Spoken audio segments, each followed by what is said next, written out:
Hello, I'm Sarah Manasreh. And I'm Berginald Rash, and this is Clarinet and Community. A video series dedicated to clarinet, community, and belonging. Welcome. Bienvenidos.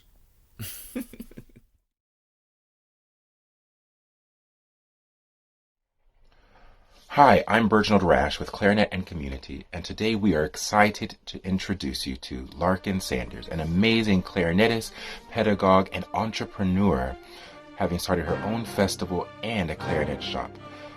My biggest takeaway from her interview was something she said that I thought was brilliant. There's no such thing as failure, only learning.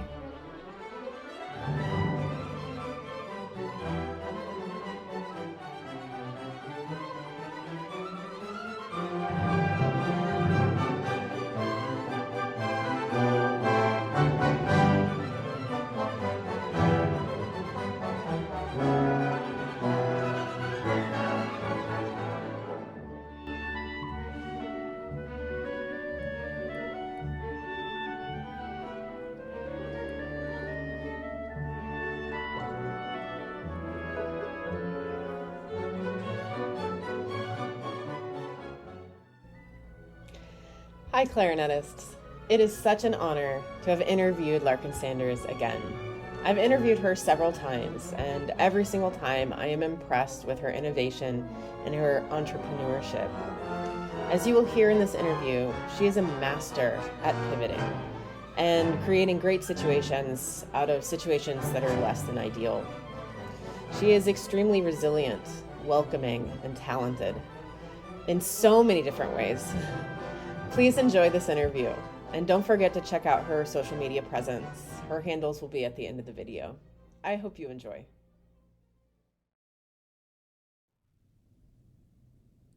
All right, thank you so much for joining us today. Today we're chatting with Larkin Sanders about a music festival she created and the community that she builds within that. So thank you for joining us, Larkin. Thanks for having me. I'm excited to be here. Yeah, so I want to start off just have you kind of introduce yourself, like who are you? And then maybe we'll talk a little bit about your festival. Absolutely. So, hi, I'm Larkin Sanders. I am based currently in Kansas City, Missouri, and I am from Branson, Missouri. And if you don't know what Branson is, it is this wackadoo travel destination right in the dead center of the United States. It's very popular for young families and elderly adults because it's really easy to access, it's easy to drive there, and it's just a weird place.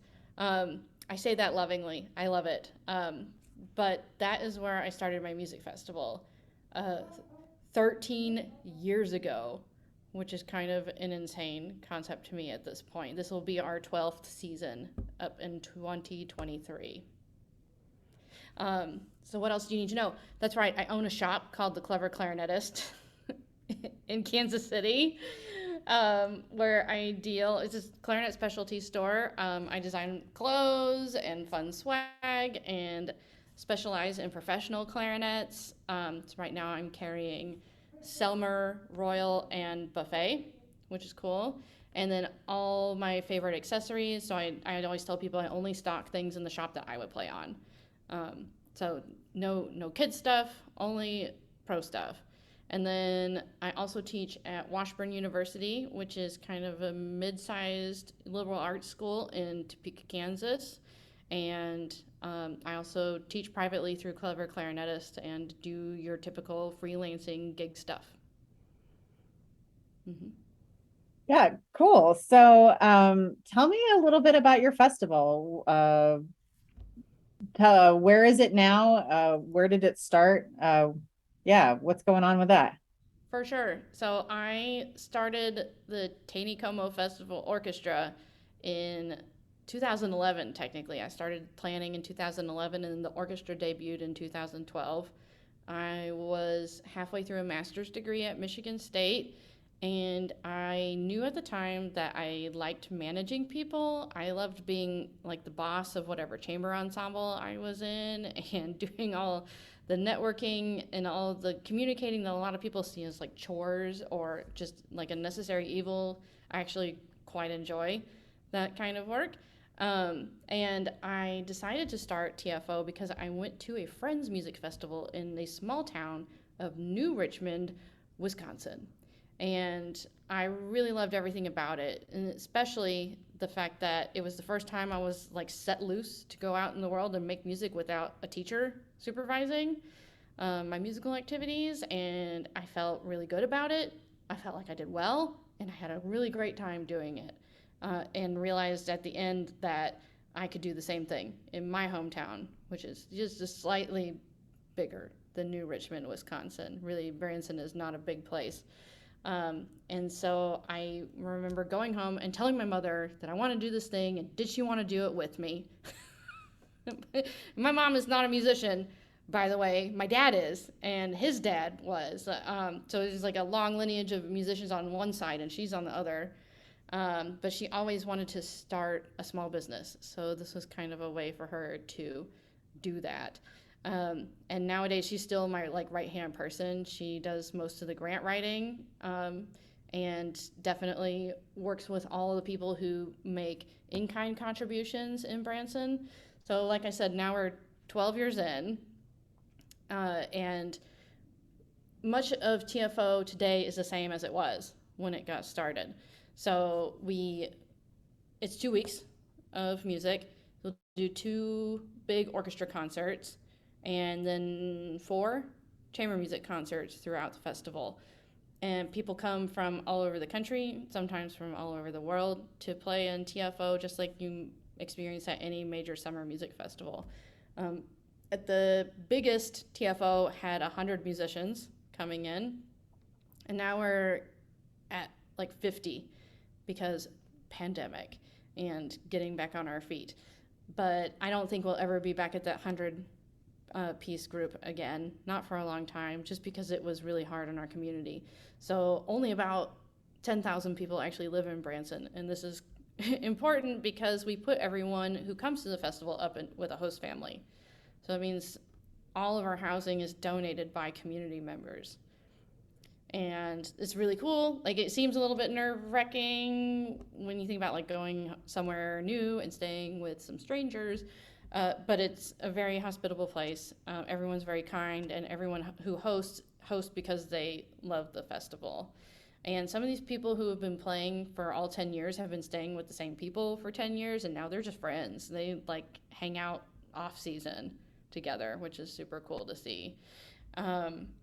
And so that is a weird little community build in itself. And then we also have people who donate meals, so we also provide food.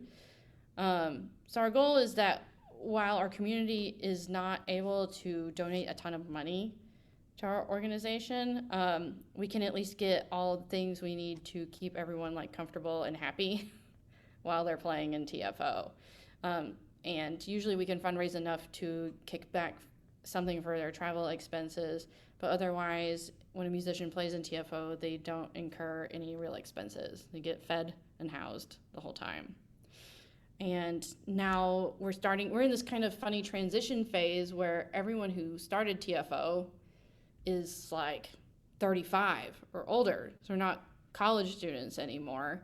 And this summer we had our first encounter with someone who's been in the festival for a long time bringing their students with them, which was really cool. So one of our violinists brought a couple of her students from her university to play in the violin section. So that's kind of the little crossroads we're experiencing now, is like turning it into a little bit of a mentor-student situation. But yeah, we're still putting everyone up in host families with host families and still donating all this food. And the parties are a little tamer now because, again, we're all pushing 40 at this point. But my parents still like open up their house during the festival and let everyone just kind of hang out there for that to be kind of a commonplace. And I think we're probably going to get to it later, but I might as well jump in. Something we're really proud of is our diverse programming at TFO. We try to make it like a 50-50 split, at least in the orchestral programming, that only 50% of our programming, like again, at most, is like canonic. And then the other 50% are like lesser known or underrepresented composers. We actually like just finalized our program for this upcoming season of 2023, and we're going to announce it in October. But I think the ratio is even steeper than that this year. I think we only have like a couple of major composers on it. There's definitely a Sibelius, and that's it. Sibelius is the only like canonic composer on the orchestra programs this year, I think. So there. What else would you like to know? I think that's so brilliant. Thank you so much for joining us, Larkin. I think that's amazing. And you talked about the community and the role they're playing right now. And it sounds like the way you've formed this organization is such that it is very much a part of the day-to-day life in Branson. I think that's phenomenal. I'm curious to know, what are some things that are important to the community that participates in your festival? Like, what do they get from it besides, the music? Or what are the things that really make it worthwhile for them? Right, absolutely. Great question. So, something I neglected to mention about Branson is that one of the big draws is their music scene, uh, but it's a country and commercial music scene, 100%. So, TFO is the only classical arts thing in town. And so that means this community only gets like immediate access to classical music for 2 weeks out of the year, unless there's like a special event where, like, if I come down and give a recital, which I do sometimes during the year, or if they go to the University College of the Ozarks, they might hear some every once in a while, but it's a really small school, so it's not like they have a full symphony giving concerts regularly. Otherwise, they have to travel like an hour away to get an orchestral experience. Um, yeah, that's right, because Springfield is about 45-minute drive away. So in that sense, it's really important because this is the only time they get it. We also do children's programming every year, and the music in the schools there is really important. And all the like Branson, Hollister, and Forsyth, all these area schools have thriving music programs. So it's good to engage with the young people there as well. And especially like our kids' concerts are for little bitties, like I'm talking 4 years and younger. So we definitely try and get them going and excited about classical music pretty early on. And we also do concerts for retired people, people who live in like retirement homes. So my point is that we try to be as inclusive as possible. So the whole point of the festival is to like come as you are. I have this thing where I don't wear shoes when we do concerts, which is kind of just like a Branson thing, but it's supposed to encourage people to be like comfortable in their own way, that there's no pomp and circumstance to come to an orchestra concert. Just like come in whatever you're wearing to work that day and sit back, relax, and enjoy some good music. Mm-hmm. That's really important, I think. And I feel like you've been doing that kind of stuff since before it was popular. Uh, just come as you are. That's ever since I knew of you, that was the impression I got of you, at the way that your reputation, just everyone is welcome. Yeah, So good. I'm glad. That's the goal. Yeah, I definitely feel, and I'm sure everyone else who's listening to this right now feels like classical music isn't for certain people. It's for everybody. But there's definitely a barrier that people put up about like, well, it's not for me because reasons X, Y, Z. I don't make enough money. I don't have fancy enough clothes. Which is all nonsense, of course. Anyone can enjoy this great music. So you've done such a wonderful job of creating this community. There's so many layers of community. There's the musician community. You have them integrated into the community. I mean, it's such the longevity of your project has created a community and mentor, et cetera, et cetera. But where did you start Like what were the very first steps? You were like, I'm going to create a music festival. And I'm assuming a lot of this evolved over time and but I mean, how did you approach the community? How did you convince people to be host families right away? Like what did you do to start this? That's a great question. So I was inspired to start this music festival after attending my friends in Wisconsin. And I remember after talking to my mom and she was on board, I started talking to like the Branson Art Council, which seemed like the obvious next step for me. And they actually laughed at me, like they audibly laughed at me. Uh, and it was kind of like, okay, fine. I don't need you. I just want your venue. So can I book a thing in your venue? So I definitely was not to be dissuaded. And something I think I'm really good at is pivoting when things seem to like block my way. I don't think I necessarily barge through, but I definitely pivot and can work around. you know, um, I'm not a bulldozer. I'm just a pivoter, and my dad calls me a bulldozer sometimes, so maybe I am. Anyway, I digress. So I just kind of dove into the nonprofit business side of things first because I felt like as a music performance and music composition student at Michigan State, I felt like I had a pretty solid understanding of how orchestras worked at that point. But what I didn't understand was business. So that's where I tried to educate myself the most. Um, so I knew the organization was going to be in Missouri. So I went to look at the Secretary of State's website, which is where you start when you're starting a business. By the way, it doesn't matter if it's nonprofit, for profit, or whatever. In the U.S., when you're starting a business, you go to the Secretary of State for your state, and they have approximately 1 gazillion forms for you to choose from there.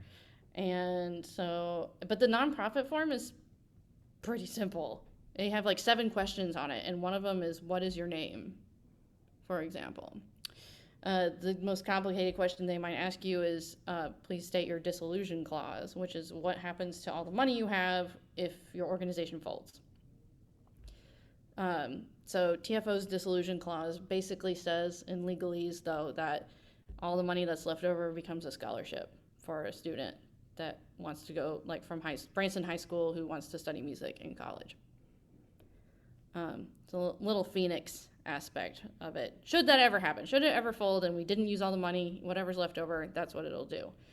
And then after that, I wanted to start a bank account. So I had to go figure out how to start a bank account. You need an employee identification number. And then once you have all those things, then you can be, or get ready to be a 501c3 tax exempt organization, which is a real doozy of a tax form. Number 1023 for all those who are super invested out there. And you can fill it out yourself. But if you have some extra money lying around, or if you have done a good job fundraising up front, it's in your best interest to work with some kind of nonprofit law specialist.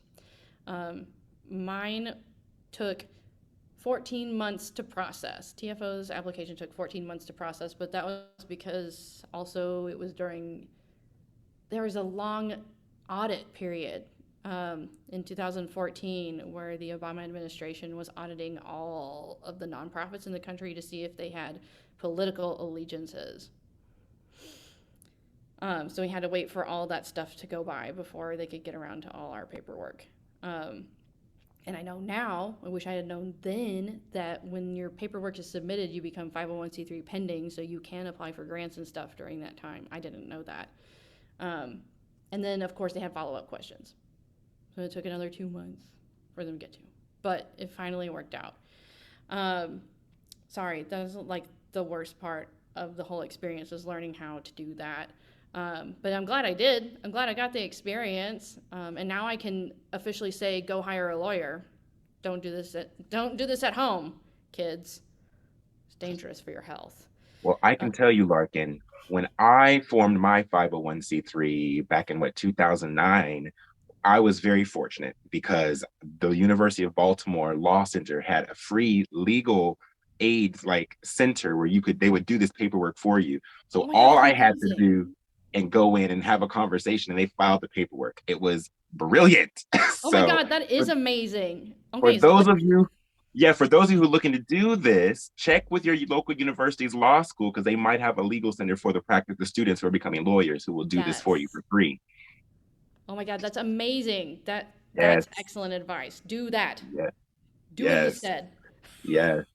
But speaking of like the community, because you mentioned earlier how in terms of the repertoire, there's this 50-50 split in representation from the canonic to less underrepresented and less heard composers. And I was wondering, is there a practice in terms of like the hiring of the personnel, the players, or any back end people? Is there a sort of a policy or a process by which you bring in or you center diversity in that capacity as well?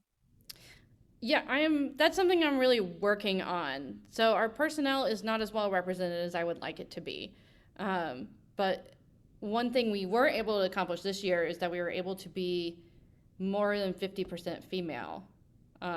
So that's my like step in the right direction. But yeah, like racially and culturally, it's not as diverse as I would like it to be.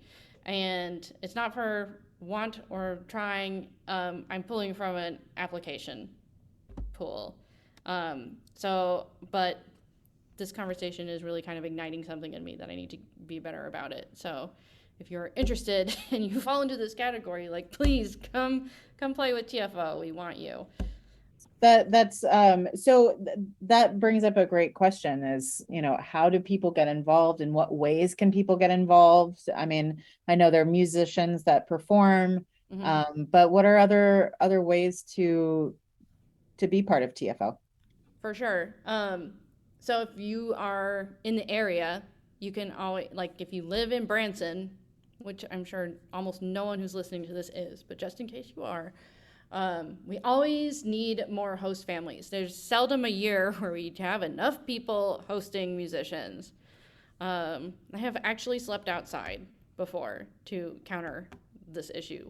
And we always will accept food, water, coffee, any of that stuff. And then otherwise, of course, we're always taking auditions year round. This year, we're giving priority consideration to anyone who auditions before February 1st. And stay tuned for an announcement of the upcoming season on October 1st. Really exciting programming this year. I'm super proud of us. I work with a conductor to make the programs. I don't just draw them out of a hat, by the way. He usually gives me like 6 and I choose 2. Anyway, they can get involved that way. I also take interns. I have some paid internships and I have some option for unpaid internships as well. And you can find out all that information on the website, which is TaneyComoFestivalOrchestra.org. Sorry, tell us about the name. Taneycomo is short for Taney County, Missouri, and it's also a lake in the area. The lake that we probably spend most of our time around, it's a tri-lake area, so there's a lot of bodies of water. But the one we kind of center our venues around is Lake Taneycomo. And we'll link to your website for those who are interested. We'll definitely link to that so that everyone has access to that information because that's important. I'm curious. So we've talked about where the organization was, where the orchestra was. We haven't really talked about your shop that much. And I want to know, how do you balance a festival, teaching, and a shop? And That is a great question. where can we find your shop? Absolutely. So you can find my shop at cleverclarinetist.com, and on any form of social media with the same handle, Clever Clarinetist. Okay, to understand how I'm able to do all this, you must know first that when I finished my doctorate, I did get a full-time job in the music industry. And I hated it. I thought it was terrible. And a lot of that has to do is that my boss fell into the toxic category, something fierce. Sent me to therapy like twice a week. Couldn't deal. And when it got to the point with that job where I'd rather live out of my car than come to my office, I quit. Um, and and at that point, it was, it's a little bit do or die. Um, but at that point, I had also been working for D'Addario for years as a woodwind method clinician, which kind of got me into the whole retail side of things. And I realized while I was quitting this bad job that the days I look forward to most were when I got to go and do D'Addario work.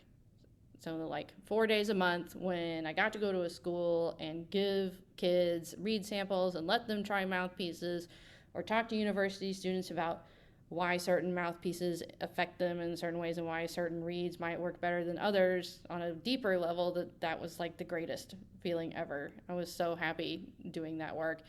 And there was this little storefront near my house that was vacant, and I would just kind of walk by and stop and stare at it sometimes and be like, I want to do that.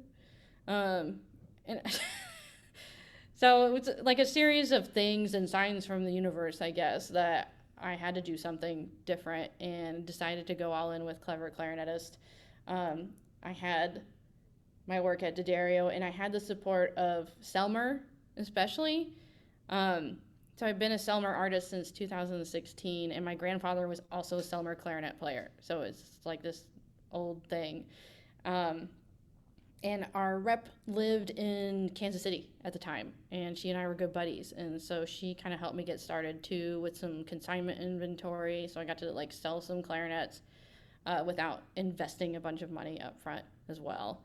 And not just Selmer, but like Brian Corbin also helped me out. I had a lot of like manufacturers backing me too that kind of helped me get off the ground with Clever Clarinetist. And I also got really into graphic design because I made my own logo, and then I realized how accessible graphic design software can really be when you have a project and you have an idea of something you want to make, then you go do it. Let's make clarinets crisscrossing and reeds scattered all over the place. Okay, go. So I would get an idea for a design and just try to make it and look up whatever tutorial I needed to fill in the blanks, basically.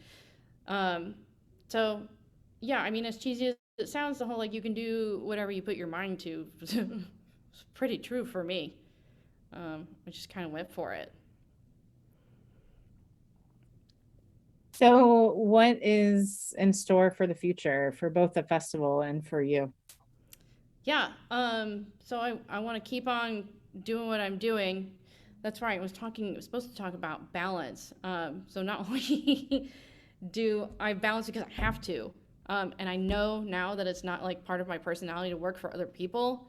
That's just something I accept and can move forward with in my life. I hope the Clever Clarinetist continues to grow and to diversify, and I hope the same for TFO. I have no plans of shutting anything down in the near future. And I also love my work at Washburn University, and that also continues to grow. As long as I'm the one who's in control of my fate and the fate of these things, I think I'll be a pretty happy person. As soon as it runs away from me, or if I had to go back and get a real job somewhere, then I might be in trouble. But as long as I'm doing this, I'm good. Do you have any pipe dreams? Sorry, I keep interrupting you, Bernie. But I just want to say I love that energy. Thank you. Do you have any pipe dreams for TFO? Like if you had $1 million, what would you do with it if you had to spend it on the festival? Like, yes, yeah, I do. If I had $1 million for TFO, I would build or buy a compound, and maybe turn it into like during the year like an artist retreat or something. That is my biggest pipe dream, is to like buy some sick piece of property on the lake in Branson where people can come and like vacate their mind and play music. I That's the big see part. that for you, Lark, and I think you can make that happen. And Thank because you. you have these larger than life aspirations and successes, I want to know, what advice do you have for any person, young or old, who might have a desire to start something bigger than themselves? Yes, absolutely. Um, so my one of my most significant personal philosophies is there is no such thing as failure, only learning. And I said earlier that like I might not bulldoze through things, but I definitely pivot around them sometimes. Um, Whenever you hit a roadblock or whenever something seems impossible, don't think, how can I push through this? Or maybe I should just quit. How can you get around it? How can you work with the current circumstances and turn it into something good? It might not be exactly what you thought it was going to be, but it's, it ain't over till it's over, if it ends at all. That's a beautiful sentiment. And I'm going to take that with me. There's no such thing as failure, only learning, because, honey, I've been learning a lot. Yes. And I think we all have had those periods where it's been more learning Yes. than success. And so I love that. Absolutely. Thank you so much, Larkin, for joining us. It's been a pleasure. I hope to meet you in person someday. Yes, absolutely. Likewise. Thank you so much.